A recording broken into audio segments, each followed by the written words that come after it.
Welcome to The Barry Show, where today we're talking about Wolverine, but not just your grandpa's adamantium junkyard dog.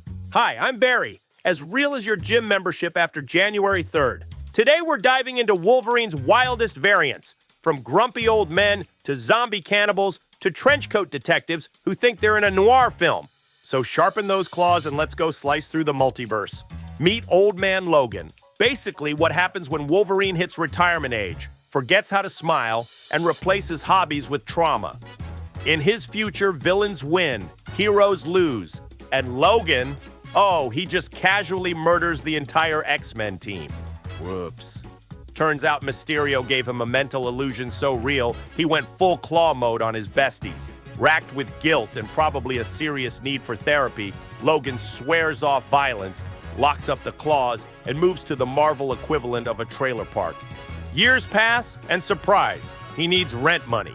Enter Hulk's redneck grandchildren, who charge him like slumlords with gamma strength. So, Logan goes on the world's most depressing road trip with blind Hawkeye, where the moral is basically, never retire.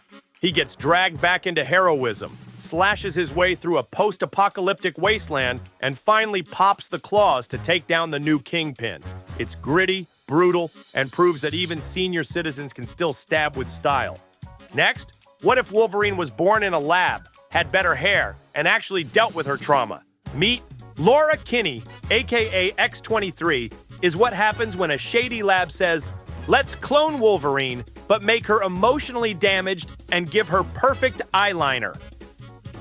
Born to be a weapon, trained like a living Ginsu knife, Laura spent her early years in a murder boot camp run by people who thought empathy was a weakness. She eventually breaks free and decides she wants more out of life than just blood and trauma flashbacks. After Logan dies, again, because he dies more than actual soap opera characters, Laura takes up the Wolverine mantle. And honestly, she rocks it.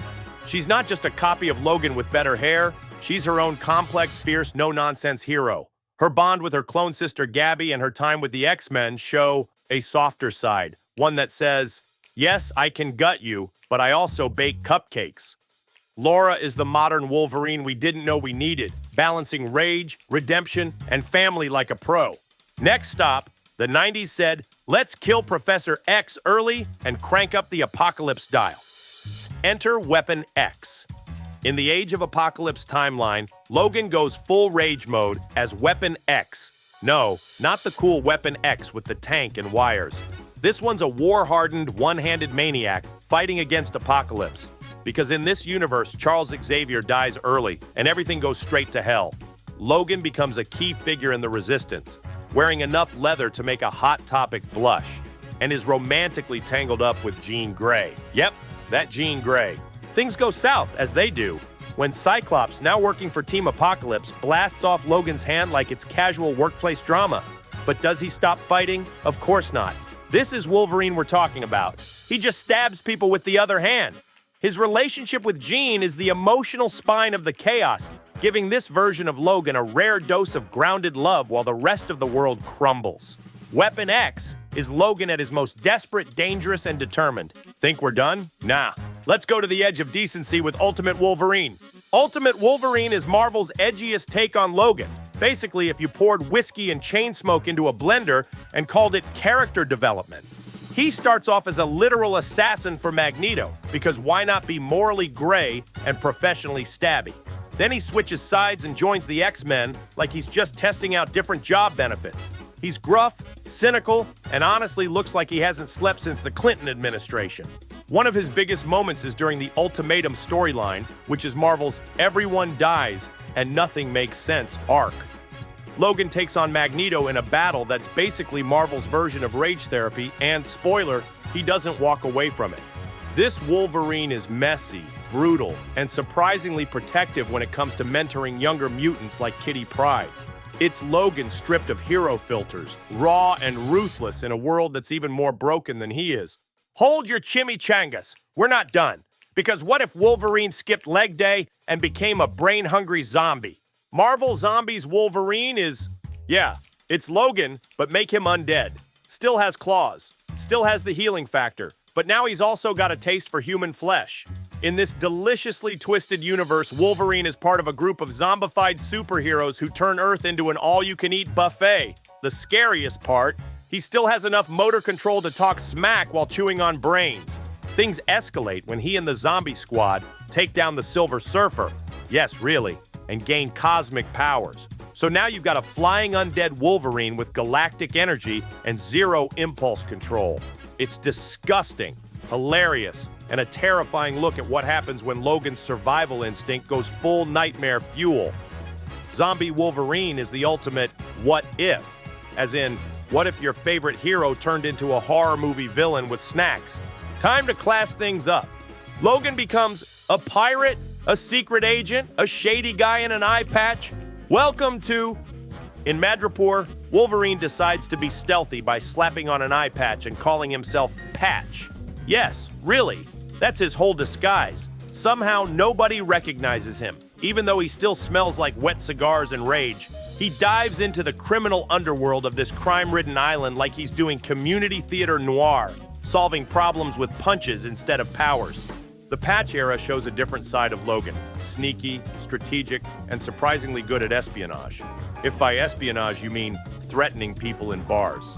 He tackles mob bosses, corrupt officials, and shady mercenaries, all while pretending he's not Wolverine. It's a fun detour into street-level grit, where Logan trades supervillains for gangsters and still finds time to stab someone by page 3. And now, drum roll. What if Wolverine was in Sin City, had no powers, and still acted like a beast? Wolverine Noir drops Logan into 1930 New York, strips him of his mutant powers, and tosses him into a trench coat like a depressed PI in a black and white movie. No claws, no healing factor, just fists and unresolved trauma. He walks shadowy alleys monologuing about pain, revenge, and why jazz music just hits different when you're morally conflicted. The big showdown in this version? A mysterious killer with ties to Logan's own brutal past. He unravels a conspiracy using nothing but detective skills and a face that's been punched 400 times. Wolverine Noir is the most dramatic, moody version of Logan yet. Like someone handed him a Raymond Chandler novel and said, "Live this now."